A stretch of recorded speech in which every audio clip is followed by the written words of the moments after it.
يضلله فلا هادي له ونشهد أن لا إله إلا الله وحده لا شريك له ونشهد أن سيدنا وحبيبنا ومولانا محمدا عبده ورسوله صلى الله تعالى على خير خلقه محمد وآله وأصحابه أجمعين. أما بعد فأعوذ بالله من الشيطان الرجيم. بسم الله الرحمن الرحيم. شهر رمضان الذي أنزل فيه القرآن هدى للناس وبينات من الهدى والفرقان فمن شهد منكم الشهر فليصمه ومن كان مريضا أو على سفر فعدة من أيام أخر يريد الله بكم اليسر ولا يريد بكم العسر ولتكملوا العدة ولتكبروا الله على ما هداكم ولعلكم تشكرون. صدق اللہ مولانا العظیم.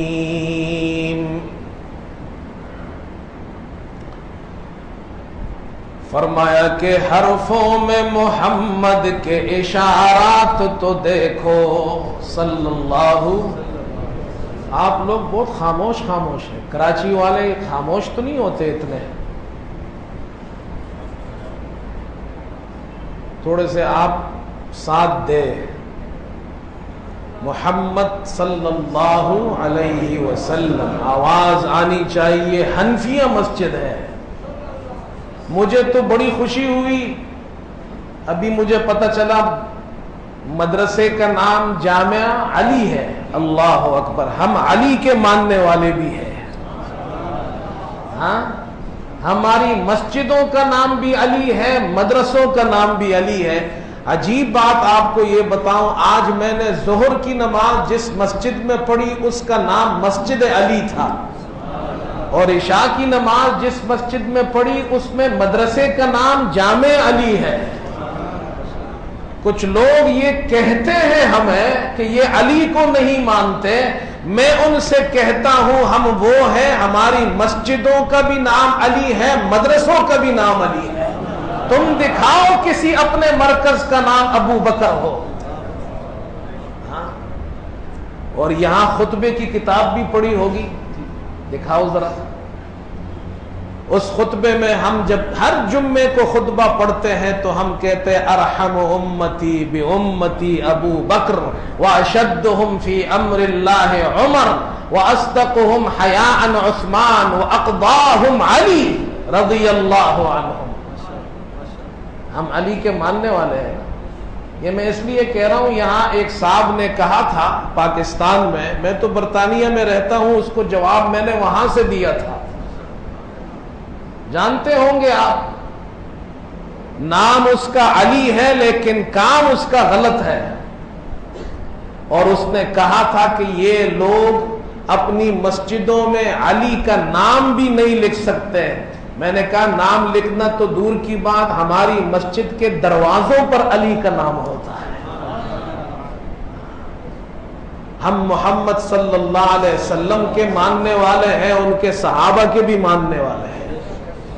تو ذرا آپ لوگ کچھ بیدار ہو جائے. کراچی والے تو بڑے بیدار لوگ ہیں. فرمایا کہ حرفوں میں محمد کے اشارات تو دیکھو صلی اللہ علیہ وسلم. محمد صلی اللہ علیہ وسلم کے نامی میں آپ کے اسم مبارک میں جو حروف ہے، ان حروف کے اندر اللہ نے کیا حلاوت رکھی ہے، کیا فضیلت رکھی ہے، کیا مقام رکھا ہے. حرفوں میں محمد کے اشارات تو دیکھو، کیا سر نہا سے ہے بھرا نام محمد صلی اللہ علیہ وسلم. حرفوں میں محمد کے اشارات تو دیکھو، کیا سر نہا سے ہے بھرا نام محمد صلی اللہ علیہ وسلم. ہے میم میں محبوبی مطلق کا اشارہ، ہے میم میں محبوبی مطلق کا اشارہ، پھر کیوں نہ ہو محبوب خدا نام محمد صلی اللہ علیہ وسلم. اور ہے میں ہے حیات ابدی جان بلبلوں کی، ہے میں ہے حیات ابدی جان بلبلوں کی، عشاق کا ہے روح فضا نام محمد صلی اللہ علیہ وسلم. معجون مفرح ہوئی وہ میم مکرر، محمد دو میم ہے، اللہ اکبر.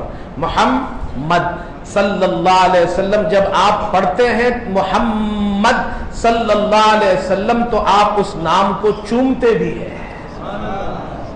معجون مفرح ہوئی وہ میم مکرر، اور دال ہے دل کی دوا نام محمد.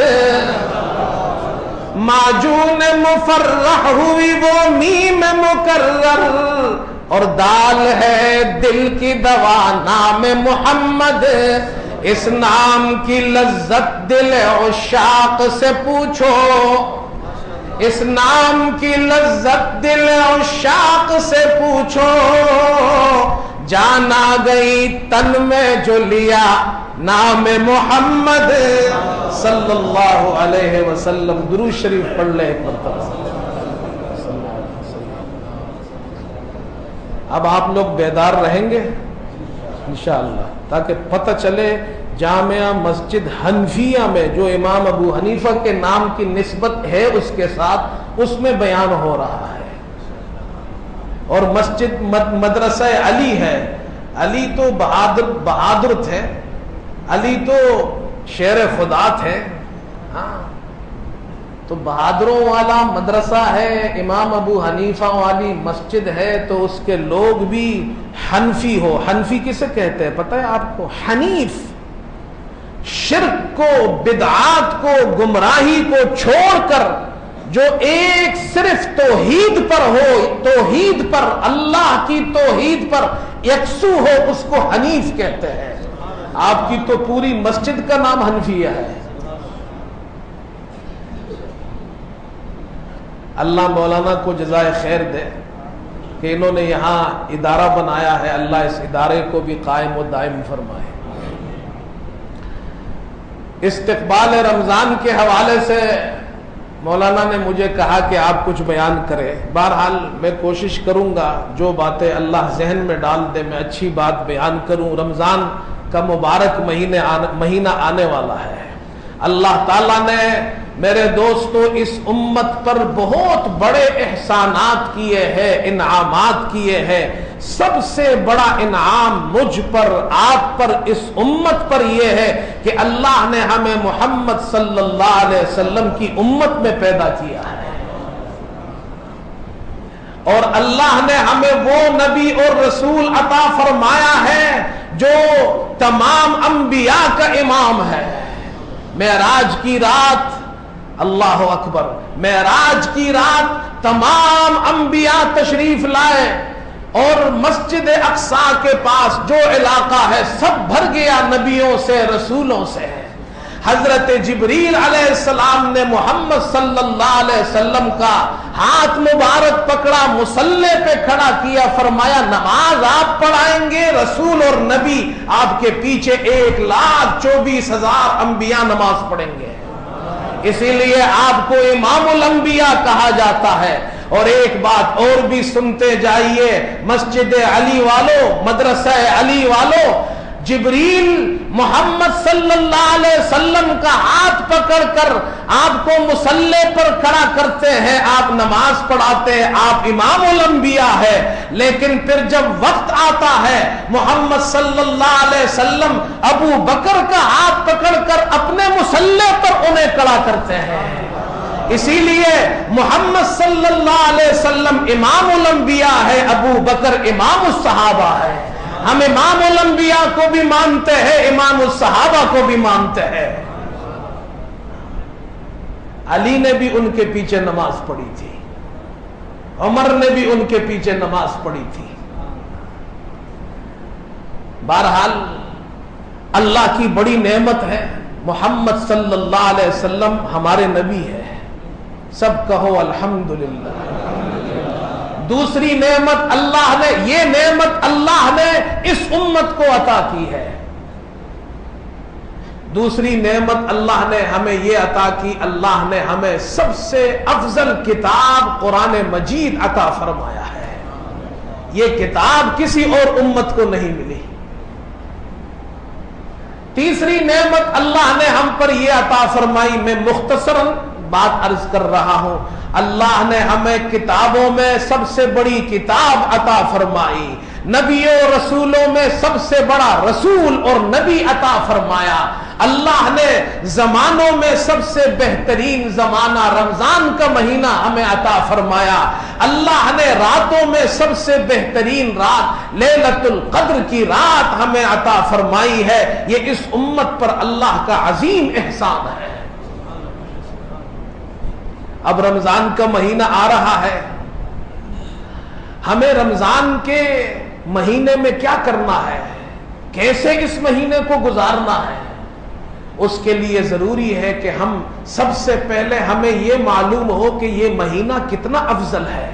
تو اللہ تعالیٰ نے خود اس مہینے کا تعارف قرآن میں کرایا ہے، فرمایا شہر رمضان الذی انزل فیہ القرآن، رمضان وہ مبارک مہینہ ہے جس میں اللہ نے قرآن نازل کیا ہے۔ انا انزلناہ فی لیلۃ القدر، ہم نے قرآن لیلۃ القدر میں اتارا۔ مفسرین فرماتے ہیں لوح محفوظ سے آسمان دنیا پر قرآن کا نزول لیلۃ القدر میں ہوا ہے، وہاں سے پھر محمد صلی اللہ علیہ وسلم کے قلب اطہر پر 23 سال کے اندر ہوا ہے، تدریجاً آہستہ آہستہ۔ بعض حضرات فرماتے ہیں اس کا مطلب یہ ہے نزول قرآن کی ابتدا لیلۃ القدر سے ہوئی ہے، نزول قرآن کی ابتدا لیلۃ القدر سے ہوئی ہے۔ اور اس لیلۃ القدر کے بارے میں اللہ تعالیٰ فرماتے ہیں اللہ نے ہم پر انعام فرمایا، محمد صلی اللہ علیہ وسلم کو ہمارا نبی بنایا، ہمیں ان کی امت میں پیدا فرمایا، قرآن کی نعمت عطا فرمائی، رمضان کی نعمت عطا فرمائی، لیلۃ القدر کی نعمت عطا فرمائی۔ یہ 4 نعمتیں کسی بھی گزشتہ امت کو نہیں ملی ہے، یہ ہمیں ملی ہے، آپ کو ملی ہے، مسلمانوں کو ملی ہے۔ پھر یہیں پر اللہ نے بس نہیں فرمایا، فرمایا لیلۃ القدر خیر من الف شہر، لیلۃ القدر یعنی اس رات میں عبادت کرنا 1000 مہینوں سے بہتر ہے۔ اب آپ لوگ تو یہ سنتے ہیں کہ 1000 مہینوں سے بہتر ہے، لیکن میں آج آپ کو ایک تحفہ دے کر جا رہا ہوں۔ اور امام قرطبی رحمت اللہ علیہ نے یہ لکھا ہے اپنی تفسیر میں، وہ فرماتے ہیں کہ 1000 مہینہ یہ عربوں کی اصطلاح ہے، جیسے ہر زبان کی اصطلاح ہوتی ہے، محاورہ ہوتا ہے، ٹرمز ہر زبان کے ہوتے ہیں، تو عربوں کے یہاں جب 1000 مہینہ کہا جاتا تھا یا 1000 سال کہا جاتا تھا اس کا مطلب 1000 مہینہ اور 1000 سال نہیں ہوتا تھا، اس کا مطلب ہوتا تھا پورا زمانہ۔ یہ ان کا محاورہ تھا۔ اللہ نے ان کا محاورہ قرآن میں یہاں ذکر فرمایا، ایک دوسری جگہ سورہ بقرہ میں بھی فرمایا وَلَتَجِدَنَّهُمْ أَحْرَصَ النَّاسِ عَلَىٰ حَيَاءٍ وَمِنَ الَّذِينَ أَشْرَكُوا يَوَدُّ أَحَدُهُمْ لَوْ يُعَمَّرُ أَلْفَ سَنَةٍ۔ یہ یہود اور مشرکین یہ چاہتے ہیں، کیا چاہتے ہیں؟ کہ ان کو 1000 سال کی زندگی ملے۔ اب 1000 سال کا مطلب کیا تھا؟ ہمیشہ ہمیشہ دنیا میں رہے۔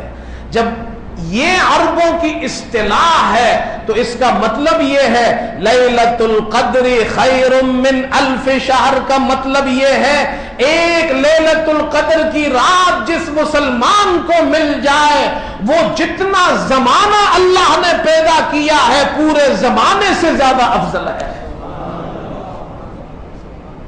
یہ کسی امت کو یہ مقام نہیں ملا، یہ رمضان کسی کو نہیں ملا، یہ لیلۃ القدر کسی کو نہیں ملا، قرآن کسی کو نہیں ملا، محمد صلی اللہ علیہ وسلم اللہ نے ہمیں عطا فرمائے ہیں۔ اس لیے میرے دوستو ہمیں اللہ کی نعمتوں کا شکر ادا کرنا چاہیے۔ رمضان کے اندر ہمیں اس مہینے کو عبادات کے اندر گزارنا چاہیے۔ رمضان کی کیا فضیلت ہے؟ یہ بھی اللہ نے ہم پر کتنا احسان فرمایا، ان کے ساتھ شیطان لگا ہوا ہے جو ان کو گمراہ کرے گا، رمضان میں عبادت کرنے نہیں دے گا۔ آپ صلی اللہ علیہ وسلم نے فرمایا جب رمضان کا مہینہ آتا ہے فتحت ابواب الجنہ، جنت کے دروازے کھول دیے جاتے ہیں، یعنی رحمت کے دروازے کھول دیے جاتے ہیں۔ غلقت ابواب النار، جہنم کے دروازے بند کر دیے جاتے ہیں اور شیاطین کو قید کر دیا جاتا ہے، جگڑ دیا جاتا ہے۔ اس لیے رمضان میں آپ نے دیکھا ہوگا کہ مسلمان زیادہ وقت مسجد میں گزارتے ہیں، گناہ کم ہو جاتے ہیں۔ لیکن ہو سکتا ہے کوئی سوال کرے کہ نہیں مولوی صاحب بہت سے لوگ تو گناہ کرتے ہیں رمضان میں، چیزیں مہنگی کر دیتے ہیں، ایسا ہے؟ یعنی ہمارے یہاں دکاندار رمضان کا مہینہ آیا، عید آئی تو چیزیں اور مہنگی کر دی، اور مسلمان ہو کر یہ کام کرتے ہیں تو آپ تو کہتے ہیں شیطان قید ہو گیا، یہ تو سارے گناہ کر رہے ہیں دکانوں میں بازاروں میں۔ جب شیطان قید ہو گیا تو پھر لوگ ڈنڈی کیوں مارتے ہیں، پھر کیوں گناہ کر رہے ہیں؟ سوال بنتا ہے۔ تو اس کا جواب سن لیجئے، ہمیں گناہ پر شیطان وسوسے میں ڈالتا ہے، اکساتا ہے، لیکن ہمارا ایک اور دشمن بھی ہے۔ شیطان تو خارجی دشمن ہے، باہر سے آ کر اٹیک کرتا ہے، ایک اور دشمن ہے جو ہمارے جسم کے اندر ہے، ہمارا نفس ہے۔ اس کو اللہ بند نہیں کرتا۔ شیطان کو تو بیڑیاں پہنا دی جاتی ہیں، اسے جگڑ دیا جاتا ہے، نفس کو تو اللہ بند نہیں کرتا۔ نفس بند ہو گیا تو ہم مر جائیں گے، نفس بند ہو گیا تو مر جائیں گے، تو نفس کو تو اللہ بند نہیں کرتا۔ اور نفس شیطان سے ہمارا بڑا دشمن ہے۔ ان النفس لامارۃ بالسوء، آپ کہیں گے جی نفس سے شیطان سے بڑا کیسے دشمن ہے؟ تو اس کا جواب بھی سن لیجئے۔ شیطان کو اللہ نے کہا تھا کہ حضرت آدم کو سجدہ کرو، شیطان تو عزازیل تھا، فرشتوں کے اندر اسے کہتے تھے فرشتوں کا استاذ تھا، عالم بھی تھا۔ حضرت تھانوی فرماتے شیطان بہت بڑا عالم تھا، شیطان بہت بڑا عابد تھا، اللہ کی عبادت کرنے والا تھا، لیکن شیطان اچھا عارف بھی تھا، بڑا سمجھدار تھا۔ جب اللہ نے کہا جنت سے نکل جا، اللہ تعالیٰ نے اپنی ناراضی کا اظہار فرمایا، شیطان کو ملعون کیا، جنت سے نکالا، اللہ غصے میں تھے۔ شیطان اس وقت بھی اللہ سے مانگ رہا ہے کہ مجھے مہلت دے۔ اللہ نے فرمایا دنیا سے جنت سے نکل جا۔ ربی فانظرنی الی یوم یبعثون، قیامت تک مجھے مہلت دے۔ دیکھو باپ اگر غصے میں ہو، بیٹا باپ سے پیسہ مانگتا ہے؟ کہتے نہیں، ٹھنڈا ہو جائے، غصہ ختم ہو جائے، پھر ابا جان سے پیسہ مانگوں گا۔ اللہ غصہ ہو رہا ہے اور شیطان اللہ سے مانگ رہا ہے، اس لیے کہ شیطان اتنا عارف تھا، اسے معلوم تھا کہ اللہ کا غصہ اللہ پر غالب نہیں ہوتا ہے۔ کتنی معرفت تھی اسے۔ اس کے پاس علم والا عین بھی تھا، عبادت والا عین بھی تھا، عارف ہونے والا عین بھی تھا، لیکن حضرت تانوی فرماتے ہیں وہ عاشق والا عین نہیں تھا اس کے پاس۔ اگر وہ عاشق ہوتا تو حضرت آدم کے سامنے جھک جاتا، لیکن اس نے سجدہ نہیں کیا۔ جب سجدہ نہیں کیا تو راندہ درگاہ ہو گیا۔ ایسا ہوا یا نہیں؟ یہ کہاں سے بات شروع کی تھی؟ تو میں بھول بھی جاتا ہوں، بوڑھا ہو رہا ہوں آہستہ آہستہ۔ ہاں، نفس سے بات شروع ہوئی تھی۔ اب آپ بتائیں، شیطان تو انسان کو گمراہ کرتا ہے، شیطان کو کس نے گمراہ کیا تھا؟ بولو بھائی، سب بولو زور سے۔ شیطان کو شیطان کے نفس نے گمراہ کیا تھا، اس لیے نفس شیطان سے زیادہ خطرناک ہے۔ شیطان تو رمضان میں بند ہو جاتا ہے، یہ نفس تو بند نہیں ہوتا، اس لیے لوگ پھر گناہ کرتے ہیں، ملاوٹ بھی کرتے ہیں، چاول مہنگا کر دیتے ہیں، آٹا مہنگا کر دیتے ہیں، جو کھانے پینے کی چیزیں پہلے سستی ہوتی ہے رمضان سے پہلے سٹاک کر لیتے ہیں مسلمان ہو کر، اور یہ حرام ہے اسلام میں۔ کسی بھی مفتی سے فتویٰ پوچھ لیجئے، اسلام میں یہ حرام ہے۔ یہ نفس ہم سے کہتا ہے یہ کام کرو۔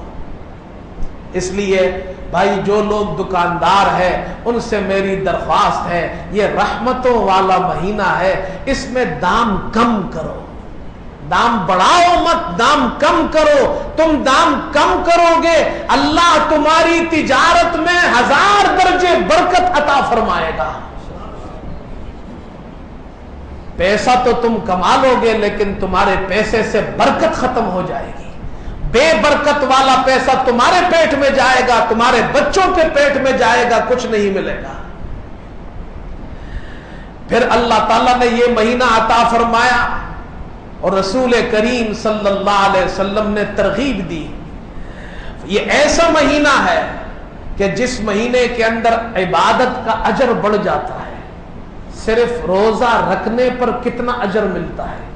فرمایا کل عمل ابن آدم لہو الا الصیام۔